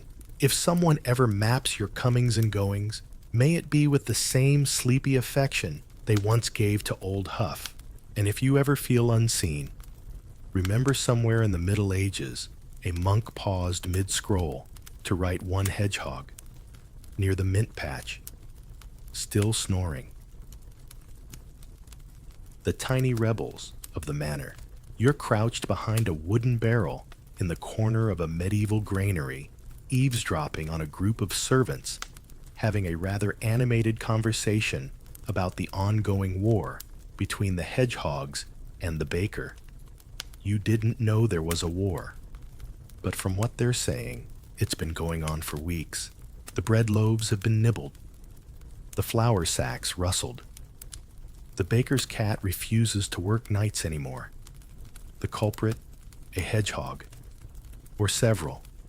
No one knows how many. But apparently, they come in quietly, sneak under the doors, and cause small chaos before curling into balls of suspicious innocence.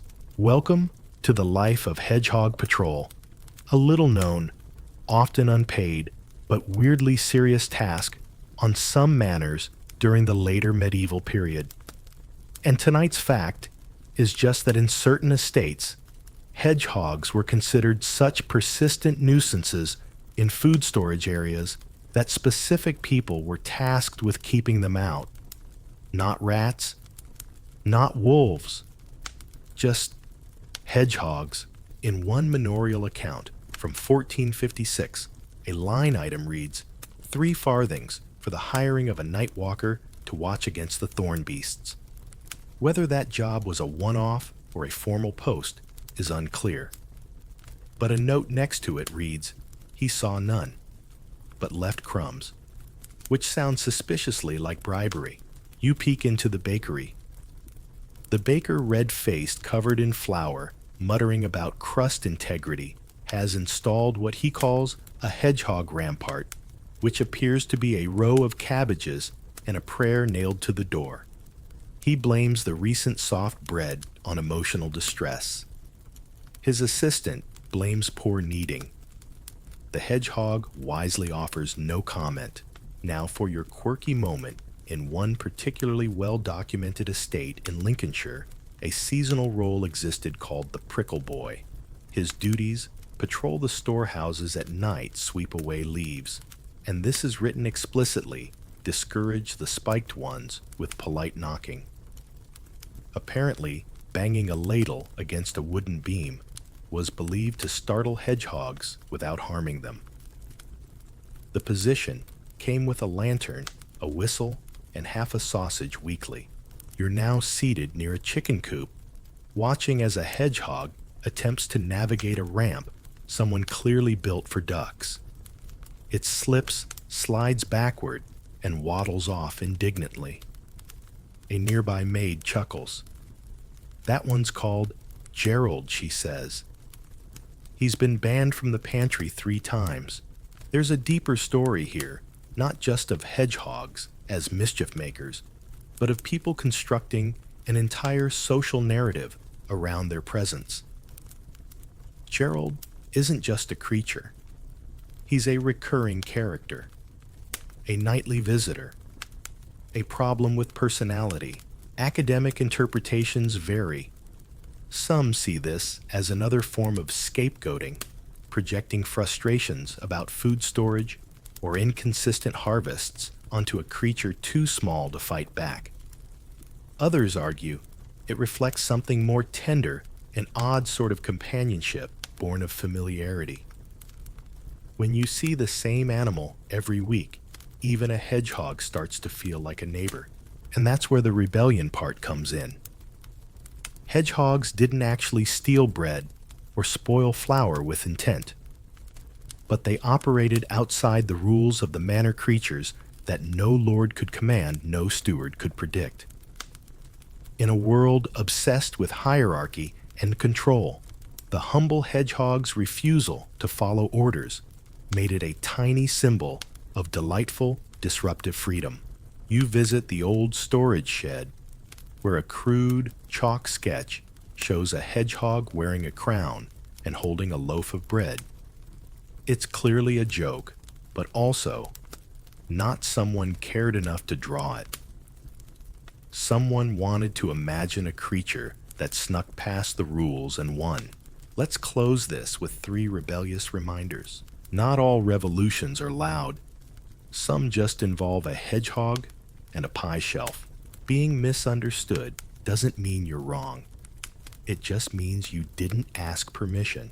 Even the smallest creature can cause ripples, especially when it ignores curfews. And if anyone accuses you of disrupting the system, maybe just roll into a ball and wait it out. History's on your side.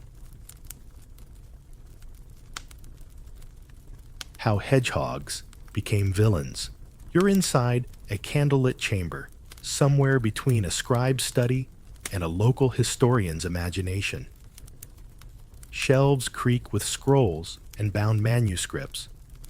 The room smells like dried lavender dust and that slightly metallic tang of ink that's seen too many quills and not enough rest. You lean over a parchment thick with illustrations, lions, dragons, boars, and there right next to a snub-nosed goblin with oddly stylish shoes is a hedgehog.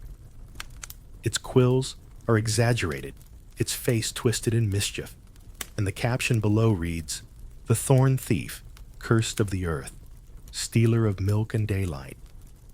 Dramatic, yes. Accurate, not remotely. Tonight's history. Fact: by the late medieval period, the image of the hedgehog in European folklore had morphed from eccentric curiosity to full-blown villain in some tales. Not just a nuisance or a mildly magical beast, but an actual creature of deceit, gluttony, and low-level doom. Somehow, the same animal that mostly sleeps and eats worms became a composite figure of all things troublesome, sneaky, and mildly blasphemous. You scroll your finger along the edge of another illuminated bestiary. This one shows a hedgehog curled around stolen fruit eyes, narrowed like it's about to drop the apple into someone's soup just for fun. The monk's commentary beside the image is even more intense at hordes. It lurks. It brings imbalance to the garden. Bold claim for a 700-gram animal. Outside, a hedge rustles. A small one. A group of kids toss stones toward it not out of cruelty, but instinct. They were taught that something lives in those shadows. Something with quills. Something that ruins mornings. Where did this all come from? Let's trace it. Early Christian sermons had already begun turning animals into metaphors. The lion courage, the lamb purity, the fox cunning, the hedgehog. In multiple texts, it represented greed. One priest called it the one who carries more than he needs and hides what is not his. Another likened it to the sinful soul who rolls through life armored against repentance.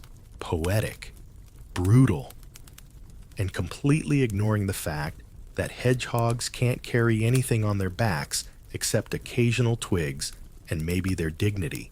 But the damage was done. The image stuck. Now for your quirky detail in a 15th century French morality play, a hedgehog appears as a literal tempter, trying to convince a farmer to eat on a fasting day. It wears a tiny cape and speaks in rhymed couplets. The audience would have laughed, yes, but they'd also remember. That little spiked actor was cast quite literally as sin. You visit a village schoolhouse where a rhyme is being recited. Beware the beast who walks at dusk, whose back is lined in greedy husk. He comes for bread, he stays for shame, and leaves the hearth without a name. The teacher shrugs. Old rhyme, meant to teach children not to sneak food. But you can't help wondering how many generations walked away believing a real animal was capable of moral failure. Let's wade into the academic puddle here. Scholars argue this villainization wasn't personal, it was symbolic. The hedgehog became a vessel for collective anxiety, about hunger, about hoarding, about things that operated outside the expected rules of village life. In a world built on order, God King Manor Market, the hedgehog simply refused to behave. It didn't herd, it didn't bray, it didn't nest in barns. It did its own thing, quietly, at night. And for a society obsessed with hierarchy, that's enough to spark suspicion. You sit on a mossy stone outside the chapel. A hedgehog ambles by, completely unbothered. You think about all the roles it's played: thief omen, familiar folk hero menace. And yet here it is, just trying to find its next worm. So here's your gentle closing trio. Villainy is often a story told louder than the truth. Hedgehogs never asked to be metaphors, they just were. When the world wants to simplify fear, it sometimes picks the quietest target. And if someone tells you you're the villain in their tale, ask yourself, did I ruin their garden, or just refuse to live in it? The turning point. You're tucked beneath the low archway of a monastic library, the kind built for chilly mornings and quiet revelations. Shelves creak with overhandled books, and candlelight flickers over vellum pages scrawled with both scripture and sass. One book in particular catches your eye. It's titled, modestly, On the Order of Beasts and Their Use in God's Garden. You flip to the section marked Creatures of the Earth, expecting the usual accusations, but then something shifts. There, nestled between entries on mice and moles, is a paragraph about the hedgehog.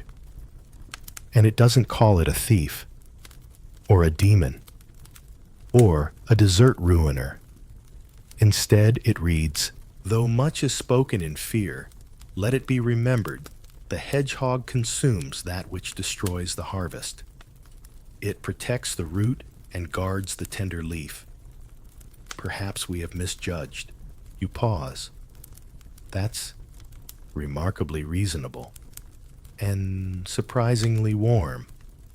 Could this be it? The moment when the tide began to turn. Tonight's historical fact: in the late 15th and early 16th centuries, a slow but notable shift began in how hedgehogs were perceived, at least in some corners of Europe. As scientific observation began to peek its nose into fields previously dominated by folklore, a few voices emerged in defense of the humble hedgehog. Not loud voices, not famous ones, but they wrote. And what they wrote mattered. One friar in Normandy penned a letter to a fellow monk describing hedgehogs as gentle souls of the garden and expressing concern that too many had been lost to ignorance and hammer. He added, "They eat the beetle, not the bread." A mic drop moment by medieval standards. You walk through a small herb garden kept by the monks. A few low-hanging signs list what's planted: sage, comfrey, wormwood. Beneath one planter, you spot a shallow indentation, a little hedgehog burrow. One of the gardeners notices you looking. "Good luck those are," he says. Keeps the slugs down. And the worry. It's a soft change, this shift. No royal decree. No church-wide apology. Just quiet voices in quiet places deciding finally to see the animal for what it actually was. In one apothecary's notebook from 1512, a recipe for salve is crossed out with a note beside it. "This causes harm to the hedge beast. Let us not need it." A small mercy written in shaky ink. Of course, suspicion didn't vanish overnight. There were still stories, still traps, still misunderstandings. But layered on top of the old fears came a slow stack of kindness. Observations from farmers who realized their gardens fared better when hedgehogs were left alone. Midwives who noticed fewer insect bites in homes where hedgehogs lived under floorboards. Children who gave them names instead of curses.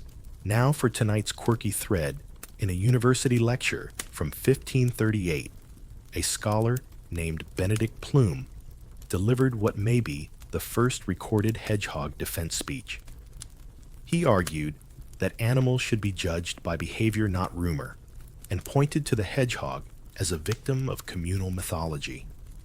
He was laughed at, but the notes survived. You're now seated on the edge of a well-worn bench, watching a hedgehog waddle across the path. It stops, sniffs the air, then moves on. No drama, no glowing eyes, no spoons stolen, just life continuing. The academic view of this era remains divided. Some say the hedgehog's redemption came as part of the broader shift away from magical thinking toward observation-based science. Others credit the rise of printed natural history books, which offered calmer, more accurate depictions. And some believe it was simply time. Stories grow stale. Empathy grows stronger. Let's close this turning point with 3 simple thoughts. A creature doesn't need to change. Only our understanding of it does. Truth arrives slowly, sometimes wrapped in parchment and footnotes. Every misunderstood being deserves a footnote that says, "Actually, it was helpful." And if you ever feel the world has misread, you take heart. Even the hedgehog, once cursed by cows and clergymen, found its way back into the light quietly, gently, and still slightly grumpy.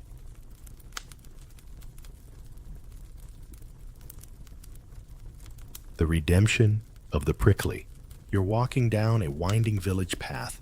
lined with early spring flowers, and the kind of low fences made more to keep children in than animals out. There's laughter ahead, gentle, sleepy, the kind that only happens when nothing urgent is left to do.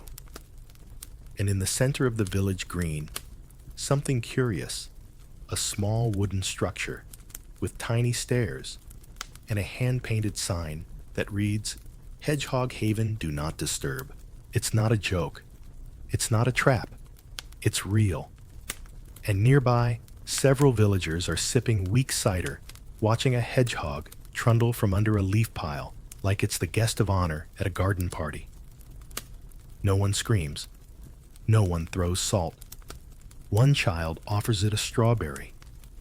It ignores her with all the grace of royalty. Tonight's final fact is a quiet celebration. Hedgehogs were eventually embraced, not everywhere, and not all at once, but in enough places that they found sanctuary among humans again. By the 17th century, in parts of England, Ireland, and across pockets of Europe, they had moved from superstition to semi-domestication, seen as helpful, quaint, even lucky. Old fears didn't entirely vanish. Some households still whispered about spoiled milk, but others began crafting hedgehog houses, small dry shelters, behind kitchens or in hedgerows to encourage their presence. Recipes that once included hedgehog fat were quietly retired. Bestiaries that once depicted them as thieves began labeling them insect eaters, even garden guardians. The narrative shifted from blame to belonging. You walk past a blacksmith's house where a hedgehog is curled beneath the forged stones. The smith's apprentice offers you a slice of plum and says, "We call him Sir Needles." He pauses, keeps the wasps out. You nod. A hero in his own right. In some regions, hedgehogs even made their way into folkloric protection charms, a complete reversal from their previous villainous role. One Welsh amulet included a sketch of a hedgehog with the inscription, "Let no harm cross where this creature walks." Now for your quirky closing detail, in a small Bavarian village, there was an annual spine tag, a festival where villagers left bits of food near known hedgehog paths as a thank you. Children wore felt hats with fake quills. A hedgehog-shaped bread was baked and eaten. And the only rule, no blaming the hedgehogs for anything that day. Back in the present, the village green is quiet again. The hedgehog has disappeared into a low mound of clover. Its brief moment of fame concluded with its usual humble exit. But no one's forgotten. They'll check on it tomorrow. Leave some berries. Maybe name it. You sit near the old oak tree and reflect not just on the hedgehog, but on the strange journey of fear, myth, judgment, and redemption. All curled into one small, determined creature that never asked for any of it. It simply lived, ate, napped, endured. And maybe that's the most powerful story of all survival without apology. So let's end with 3 final comforts. Every reputation can be rewritten, especially if it was unfair to begin with. Sometimes, what was once feared becomes a source of delight. The world is full of small, quiet miracles that do their best work at night. And should you ever stumble across a hedgehog in the dark, pause for a moment. Offer it a safe path, a smile, or a strawberry. Not because it needs it, but because after everything, it's earned it. And now, as the last candle flickers low and the fire settles into quiet coals, let's breathe out the final sigh of our little journey. You've wandered through forests and kitchens, markets and monasteries, muddy fields and whispered legends, all in the footsteps of one small misunderstood creature, the hedgehog. It never asked to be feared or blessed or blamed. It never plotted the downfall of your cheese. It simply lived spiny, stubborn nocturnal. It rolled through history the way it rolls through gardens, quietly, curiously, occasionally misjudged, but always essential. If there's anything to take with you into sleep tonight, it's this: some stories are loud, some are sung, but the ones we whisper, the ones tucked behind folklore and fence posts, are often the ones we carry longest. They remind us that even the smallest among us can outlast centuries of confusion, superstition, and very dramatic sermons. So let the hedgehog be your emblem of quiet strength, of slow, deliberate survival, of finding softness in a prickly world. And if tomorrow feels overwhelming, just remember, you too can curl up for a moment, rest your thoughts, and wake up when the sun is kinder. That's the story for tonight. May your dreams be filled with wonder and peace.